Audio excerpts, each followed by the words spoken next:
గణేశుడి విగ్రహాన్ని ఎందుకు నిమజ్జనం చేస్తామో తెలుసా? వినాయక చవితి రోజున మట్టితో చేసిన గణేశుని విగ్రహాన్ని ఇంట్లో తీసుకువచ్చి ప్రేమతో, భక్తితో పూజిస్తాము. విగ్రహం 1, 3, 5, 7 లేదా 10 రోజుల వరకు ఉంచి ప్రతిరోజు పూజలు చేస్తారు.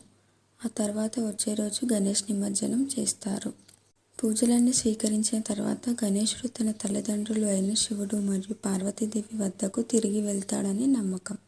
విగ్రహాన్ని నీటిలో ముంచడం వలన ఆయన తిరిగి ప్రయాణానికి సూచిస్తుంది. మట్టి విగ్రహం నీటిలో కలిసిపోవడం ద్వారా జీవితం తాత్కాలికమని, అన్నీ చివరికి ప్రకృతిలో కలిసిపోవాలని గుర్తు చేస్తుంది. ఇది హిందూ ధర్మంలోని జననం, జీవితం, మరణం మరియు పునర్జన్మ భావాన్ని సూచిస్తుంది. గణేష్ నిమజ్జనం సమయంలో ప్రజలు మంగళహారతులు, నృత్యాలు, నినాదాలు చేస్తూ ఊరేగింపు చేస్తారు. దీని ద్వారా ఐక్యత, ఆనందం పెరుగుతుంది. గణేశుడు తనతో పాటు భక్తుల అడ్డంకులను, దుఃఖాలను కూడా తీసుకువెళ్తాడని నమ్ముతారు. విగ్రహం నీటిలో కలిసినట్టే మన జీవితంలోని అహంకారం, లోభాలు కూడా వదలాలని ఇది చెబుతుంది.